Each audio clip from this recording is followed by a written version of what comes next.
as a parent, kas naganak, da tayo, dagiti kitkitaan, dagiti anak tayo.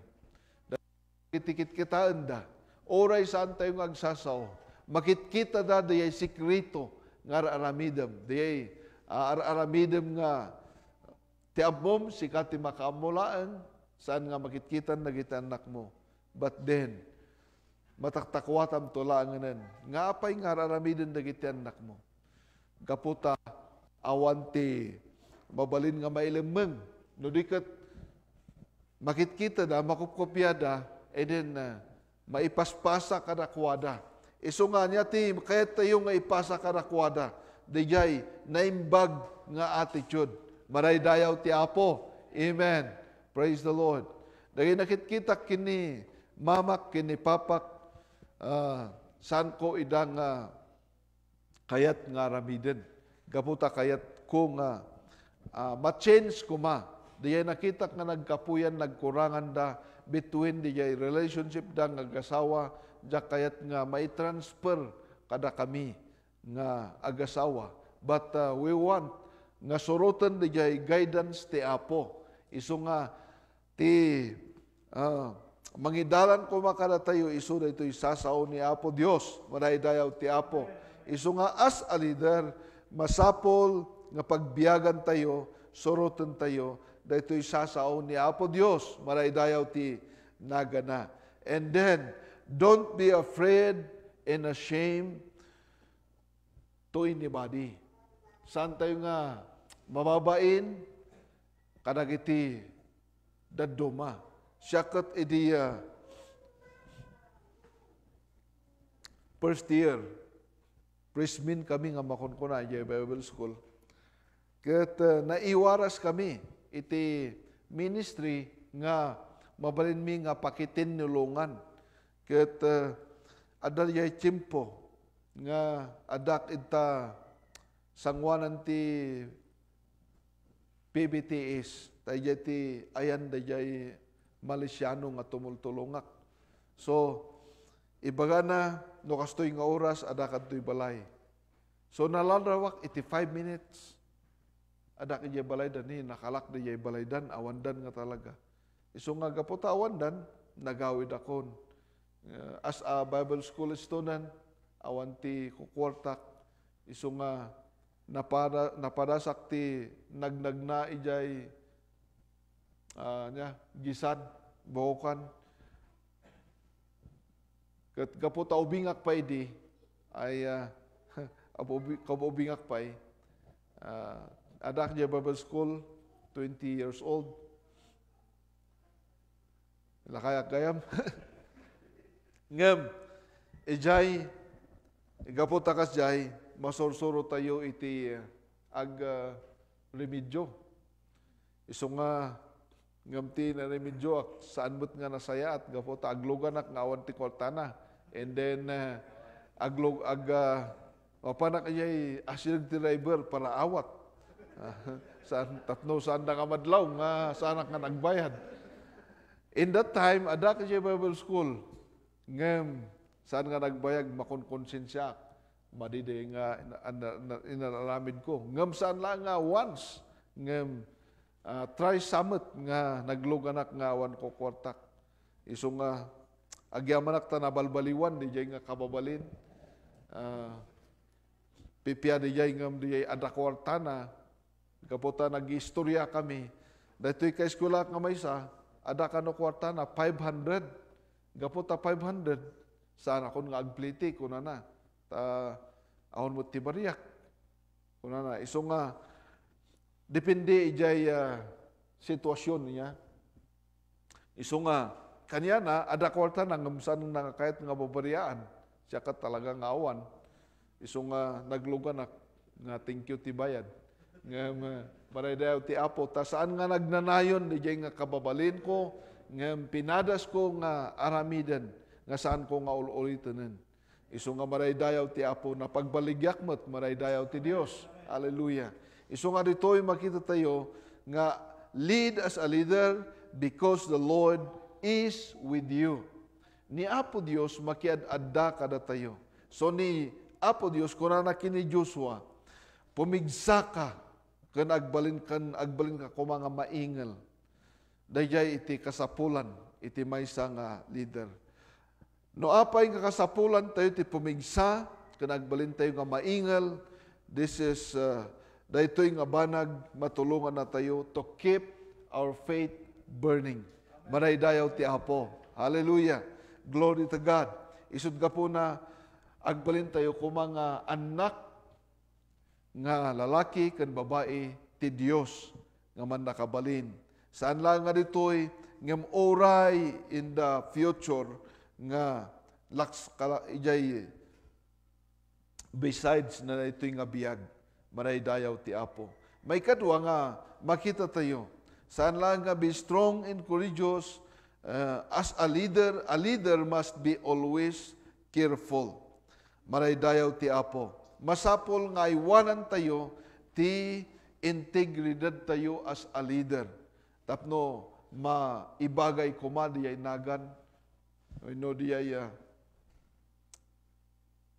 daytoy makunkunan nga leader ket saan tayo ko mga mulitan. Iso nga diyay verse 7, ibaga na ito'y nga inulit namanen. Saan lang nga namingsan, ngam ko na iso na laeng bumilig ka ken umingal ka. Okay? Nagmet nga denggan niya. Iso na laeng ni Apo Dios kini Joshua. Bumilig ka ken umingal ka. No apay nga idubli-dubli na daytoy bumilig ka because this is what we need nowadays. Kasapulan tayo ti bumilig ken umingal, maraydayaw ti Apo. Tano ti leader ket agngalot agkakapoy ay sigurado nga dagiti follower ket agkakapoy damet agngalot damet. So nga masapol nga bumilig tayo, maraydayaw ti Apo. Iso nga kunana, a leader must be careful to set a good example. Maraydayaw ti Apo. Masapol nga mangisit tayo iti nasayaat nga ehemplo nga isoda ito iti pagsurutan dagiti dadduma. Dagiti mangbuybuya, mangkitkita iti tugot tayo. Iso nga no ti tugot tayo ket nasayaat nga tuladen ay ket tuladen da. And then makitkita tayo ti biag da. Ti biag tayo kadakwada. Maraydayaw ti Apo. Amen. Iso nga kakabsat san nga dakes nga kakuyog tayo dagiti anak tayo iti na Diyosan nga aramid. Gaputa iti ubing da pa lang agimulmula ka iti nasayaat nga aramid nga mangpasayaat ijay panagdakkel dijay ubing iti dakum dumakkel ijay nasayaat nga kababalin o nasayaat nga attitude. And so isura ito iti aramiden tayo. A leader must be careful and to set a good example. Agbalin tayo kuma nga nasayaat nga example kadakwada. And then you must be a doer of the word. Maraydayaw ti Apo. Agbalin tayo kuma nga napudno kadakwada nga saan lang nga sao ngem ipakita tayo babaan iti panangiaramid tayo iti so kahit nangasawan may pabiyag tayo, may aplikar tayo daytoy ibagati sao ti Apo nga masapol nga careful tayo iti panagkipagnakin ni Apo Dios panangipakita tayo iti aramid kadagiti sumursurot kada tayo. So kalaksilan ita ni Joshua obeyed all the law that Moses had received from God. So ni Joshua matkakabsat adda dijay panagtulnog na, panangsurot na, panangiaplikar na, ijay linteg ti sao ti Dios, ijay panagbiag na tapno ti kasta before he will speak. Makita na ko ijay panagbiag na. Isu nga isura itoy ni Joshua kat inpakita na nga nagdali na ijay inawat na kini iti linteg ti sao ti Apo. Isu nga na ito'y tinasayat nga aramiden tayo. Kaputa, anya sa dinuman ti ipapanan tayo. Adadjay ni Apo nga tumukumoy kuyog kara tayo, maraydayaw ti Dios. Na tayo nga baybayan ti Apo, ngam, the Lord is always there to help us. Nga, barang kada tayo nga mangi-aplikar, kadag ito'y nga sasauna, ijay panagbiag tayo. So, saan tayo ag-conform dito'y lubong? Ngem, tiaramidin tayo, agbalin tayo kumang pattern. Nga na Diyosan nga pattern, kadag iti daduma.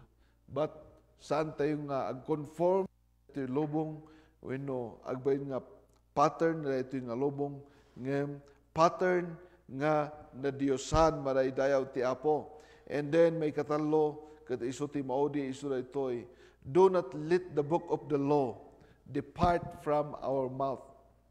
Iso ti, makita tayo nga, may katalo nga, inbilin ti Diyos kini Moses. So, ijay verse 8, kuna na, dahito'y alibro dinto, umadayo kuma itangiwat mo. No dikat iti aldaw ken ti rabi panunutom to nga tong palem tapno tong palem nga aramidan ti kas mayalobog iti iso amin nga adaan na isurat kinkwana iti kasta parang ayem to tidalan mo ket iti kasta adanto naraniag abanag mo.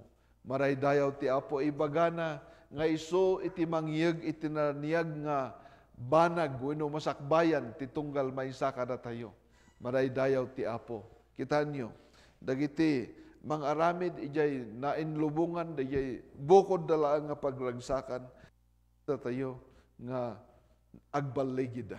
So dagijay mang iti linteg ti Apo ket ipabiyag na ijay biyag na ay ket agbaligi tayo met, maraydayaw ti Apo. Ket amin nga agbalin nga pasurot ni Kristo, agbalin da ko mga nabaligi, maraydayaw ti Apo. Babaan da ita iti tulong ni Apo Dios. Maraydayaw ti Apo.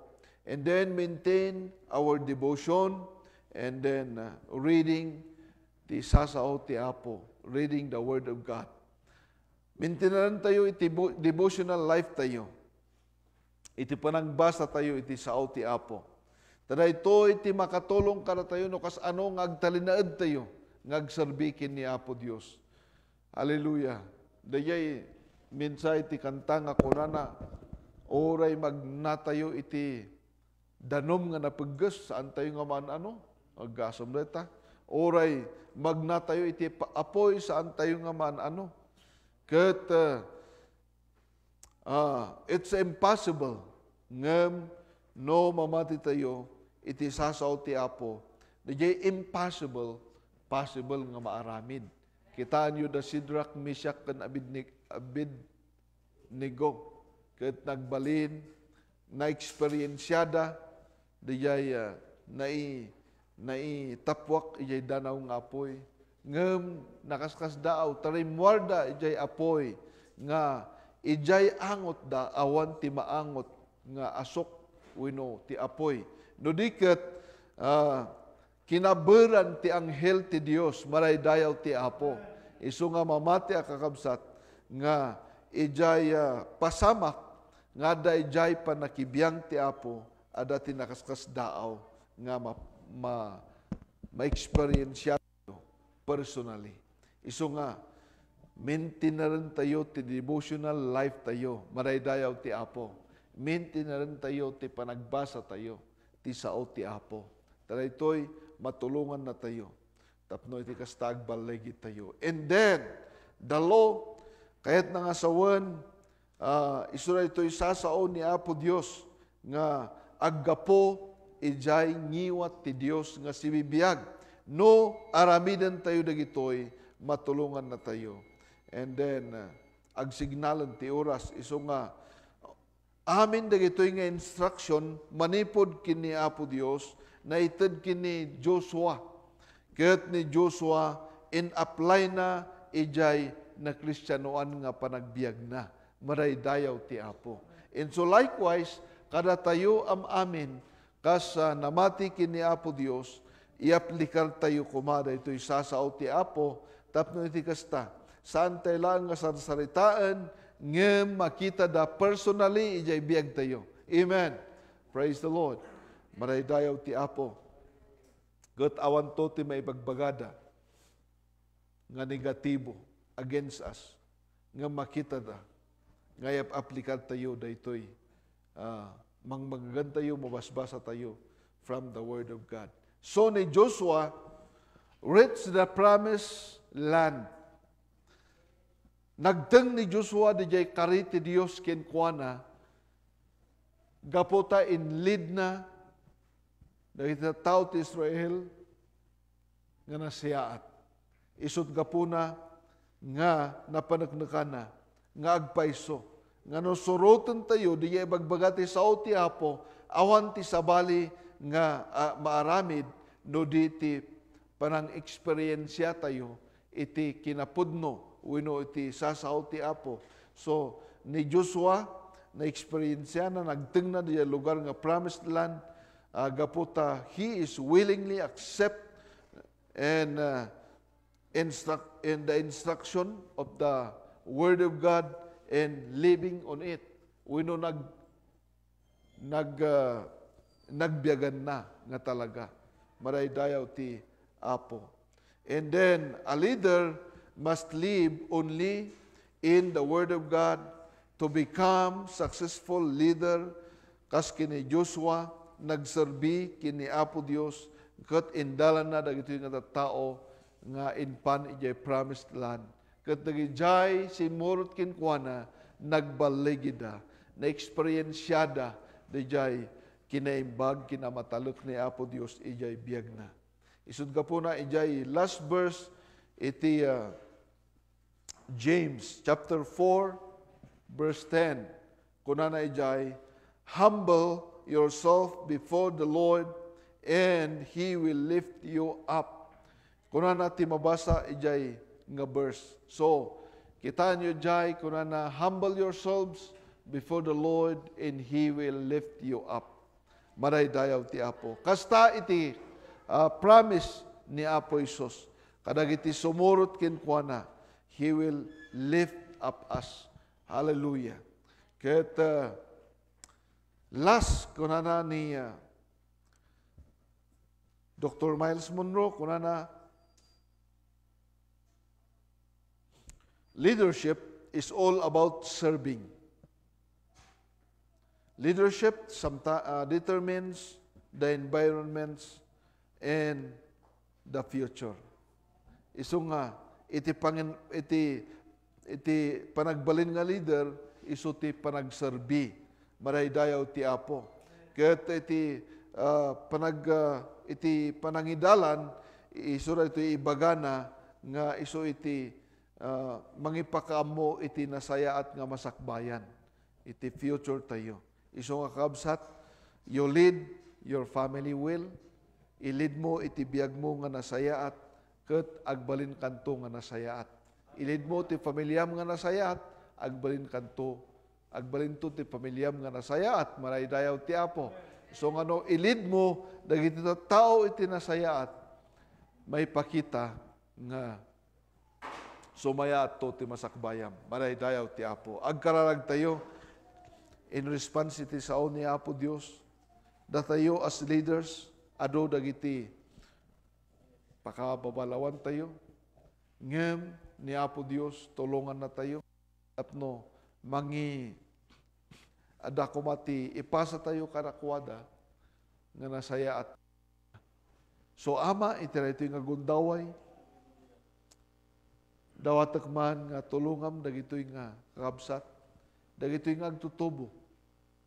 Gabayat ti kinagtutubo da, idalan da, tibiyag da, itinasaya at Apo nga masakbayan. And so Lord, that is my prayer to be upon these young people. And even, O Lord, kadagiti kadwak nga adults, we pray that you are going to help us and lead us, O God, tapno iti kasta surutan mi dagiti paglintagam. Ket Apo, makita mi Apo Dios, iti panagbiag mi. Nga sika, naimbag ka, sika matalak ka, kadag iti promises mo. Iso nga tulungam, dagiti agtutubo, dagiti nga adults, tapno agbaligi kami, nga mangidalan, kadag iti naduma. Dahito iti kararag ko, nga maipait itunggal may sa kara kami. In Jesus' name, Amen. Amen. Praise the Lord. So,